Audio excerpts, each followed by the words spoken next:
12 जिल्हा परिषदा आणि 125 पंचायत समित्यांचे निकाल आता हाती आलेत. नगरपालिका आणि महानगरपालिका निवडणुकांनंतर जिल्हा परिषद आणि पंचायत समितीच्या निवडणुकांमध्येही भाजपच मोठा पक्ष ठरलाय. भाजपने 12 पैकी 6 जिल्हा परिषदा आणि 125 पैकी 52 पंचायत समित्यांवर मोठा पक्ष बनत बाजी मारलीय. तर अजित पवारांची राष्ट्रवादी आणि शिंदेंच्या शिवसेनेने सुद्धा प्रत्येकी 2 जिल्हा परिषदांवर मोठा पक्ष होण्याचा मान मिळवलाय. तर काँग्रेस आणि शरद पवारांचं राष्ट्रवादी प्रत्येकी एका जिल्हा परिषदेत सर्वात मोठा पक्ष ठरले आहेत. पण मुंबईत चमकलेल्या ठाकरेंच्या शिवसेनेला एकाही जिल्हा परिषदेवर सत्तेपर्यंत पोहोचता आले नाही. 12 जिल्हा परिषदांचा निकाल नेमका काय लागला, कुठल्या पक्षाला कुठे किती जागा मिळाल्या, पाहूयात या व्हिडिओमधून. मंडळी, पुणे जिल्हा परिषदेत अजित पवारांच्या राष्ट्रवादीने एक हाती बाजी मारलीय. जिल्हा परिषदेच्या निवडणुकीसाठी प्रचार करायला येतानाच अजित पवारांचा विमान अपघातात मृत्यू झाला. त्यानंतर पुण्यात उमेदवारांनी मोठ्या प्रचार सभा न घेता डोर टू डोर प्रचार करण्यावर भर दिला. त्यात नगरपालिकांच्या निवडणुकांच्या निमित्ताने भाजपने पुणे ग्रामीणमध्ये आपले पाय भक्कमपणे रोवले होते. पण जिल्हा परिषदेवरची आपली सत्ता कायम ठेवण्यात अजित पवारांच्या राष्ट्रवादीला यश मिळालंय. जिल्हा परिषदेच्या 73 जागांपैकी भाजपला 10, शिंदेंच्या शिवसेनेला 5, अजित पवारांच्या राष्ट्रवादीला 51, काँग्रेसला 0, ठाकरेंच्या शिवसेनेला 6, शरद पवारांच्या राष्ट्रवादीला 1, तर इतरांना 11 जागा मिळाल्या आहेत. थोडक्यात इथे अजित पवारांच्या राष्ट्रवादीची एक हाती सत्ता आली आहे. अजित पवारांच्या निधनानंतरची सहानुभूती आणि दोन्ही राष्ट्रवादींनी एकत्र लढण्याचा इथे फायदा झालेला दिसून येतोय. कोल्हापूर जिल्हा परिषदेत भाजप विरुद्ध काँग्रेस अशी चुरस रंगेल अशी चर्चा होती.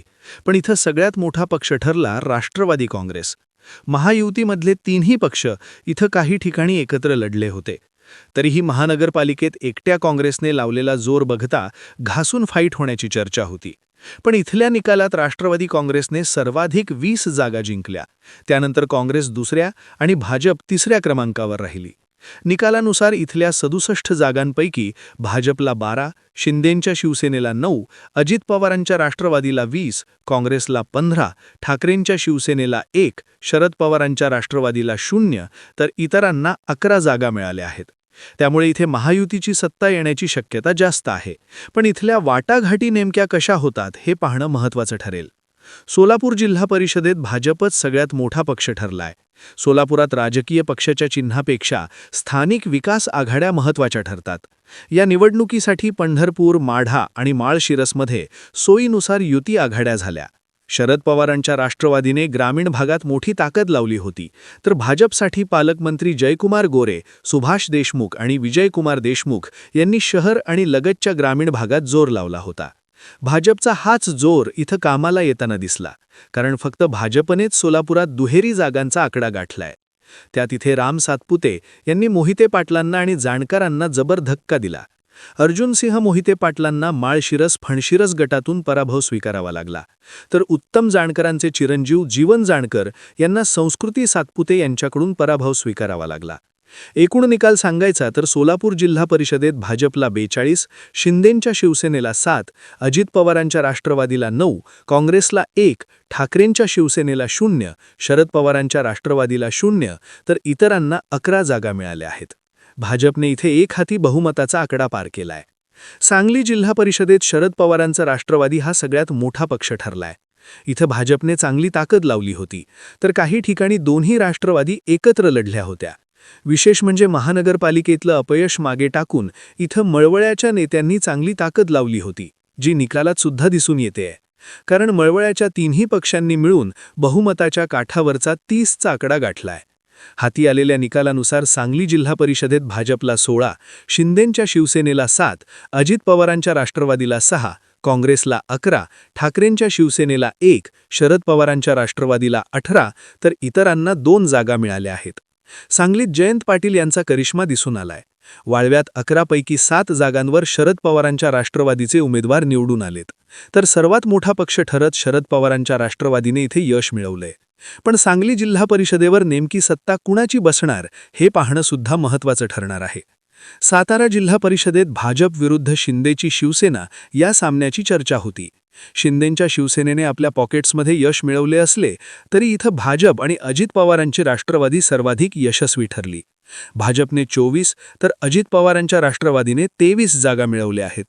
साताऱ्यात शिंदेंच्या शिवसेनेने युती करण्यासाठी प्रयत्न केले होते, पण हे प्रयत्न फिसकटले. त्यानंतर शिंदेंची शिवसेना आणि अजित पवारांनी समन्वय साधून निवडणूक लढवल्याची चर्चा झाली. यातून भाजपला एकहाती बहुमतापासून लांब ठेवण्यात यश आलंय. हाती आलेल्या निकालांनुसार सातारा जिल्हा परिषदेत भाजपला 24, शिंदे शिवसेनेला 15, अजित पवारांच्या राष्ट्रवादीला 23, काँग्रेसला 15, ठाकरेंच्या शिवसेनेला 1, शरद पवारांच्या राष्ट्रवादीला 0, तर इतरांना 2 जागा मिळाल्या आहेत. इथेही अजित पवारांच्या निधनानंतर तयार झालेल्या सहानुभूतीचा राष्ट्रवादीला फायदा झालाय. घासून फाईट झाली असली तरी इथं भाजप मोठा पक्ष ठरला आहे. धाराशिव जिल्ह्यामध्ये महायुतीला चांगलं यश मिळालं. तानाजी सावंत विरुद्ध ओमराजे निंबाळकर विरुद्ध राणा जगजितसिंग पाटील असा सामना धाराशिवमध्ये झाला. तिथे काही हाय व्होल्टेज लढती सुद्धा पाहायला मिळाल्या. एकूण 55 जागांपैकी भाजप 18, शिंदेची शिवसेना 15, अजित पवारांची राष्ट्रवादी 6, काँग्रेस 3, ठाकरेंची शिवसेना 8, शरद पवारांची राष्ट्रवादी 0, तर इतर 5 जागांवर विजयी झाले आहेत. इथं सगळ्यात मोठा पक्ष भाजप ठरलाय, पण इथेही सत्तेची बेरीज करायला शिंदेंची साथ महत्त्वाची ठरेल. धाराशिवमध्ये ओमराजे निंबाळकर बॅकफूटला गेले. इथं पवारांच्या राष्ट्रवादीच्या सक्षणा सलगर यांचा पराभव झाला, तर धनंजय सावंत यांनी काका तानाजी सावंत यांच्या उमेदवाराला अस्मान दाखवलं. लातूरमध्ये भाजप आणि काँग्रेसमध्ये चुरशीची लढत पाहायला मिळाली. मात्र भाजपला लातूरमध्ये एकहाती बहुमत मिळवता आलं नाही.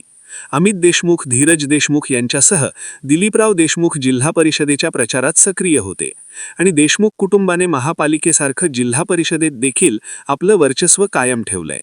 एकूण 59 जागांपैकी भाजप 18, शिंदेची शिवसेना 1, अजित पवारांची राष्ट्रवादी 12, काँग्रेस 23, ठाकरेंची शिवसेना 1, शरद पवारांची राष्ट्रवादी 1, तर इतर 3 जागांवर विजयी झाले आहेत.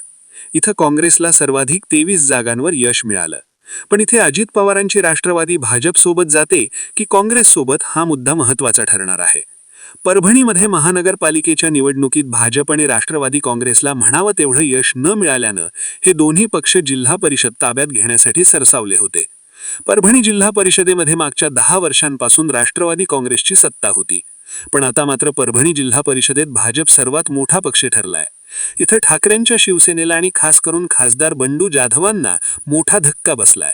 परभणीच्या एकूण 54 जागांपैकी भाजप 24, शिंदेंची शिवसेना 5, अजित पवारांची राष्ट्रवादी 15, काँग्रेस 3, ठाकरेंची शिवसेना 6, शरद पवारांची राष्ट्रवादी 0 आणि इतर 1 जागेवर विजयी झाले आहेत.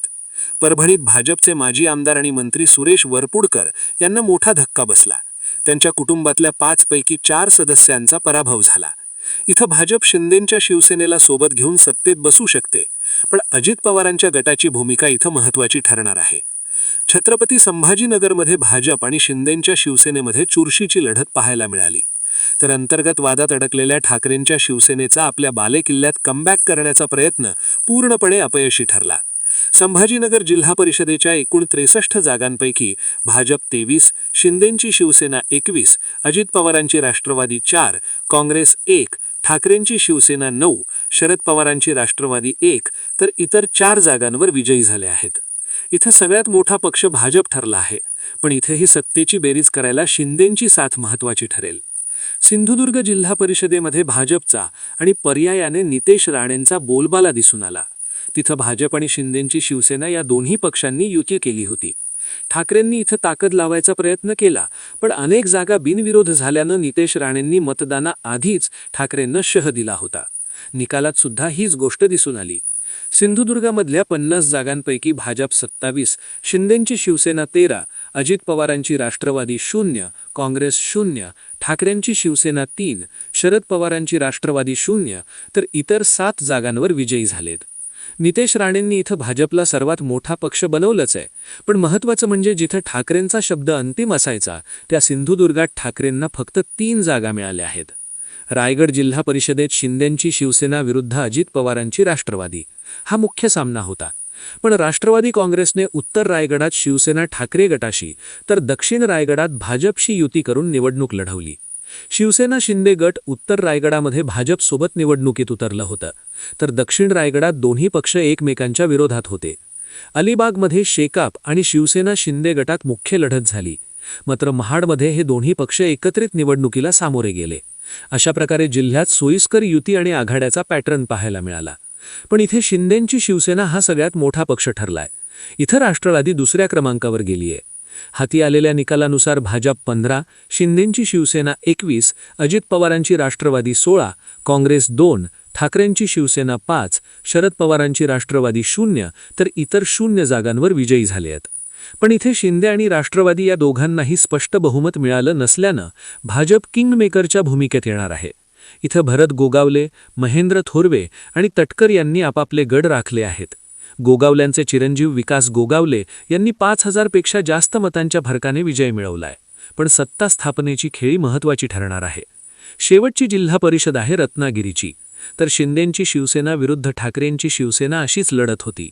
त्यामध्ये शिंदेंची शिवसेना एक हाती वरचढ ठरलीय. उदय सामंत यांच्या नेतृत्वात शिंदेंच्या शिवसेनेने इथे 56 पैकी 40 जागा निवडून आणल्या आहेत. भास्कर जाधव यांचे चिरंजीव विजय झाले असले तरी इतर ठाकरे गटाला अत्यंत मर्यादित यश मिळालं. हाती आलेल्या निकालानुसार रत्नागिरीमधल्या 56 जागांपैकी भाजप 4, शिंदेची शिवसेना 40, अजित पवारांची राष्ट्रवादी 5, काँग्रेस 0, ठाकरेंची शिवसेना 6, शरद पवारांची राष्ट्रवादी 0 तर इतर 1 जागेवर विजयी झाले आहेत. थोडक्यात शिंदेंनी इथं ठाकरेंना मायनस केलंय.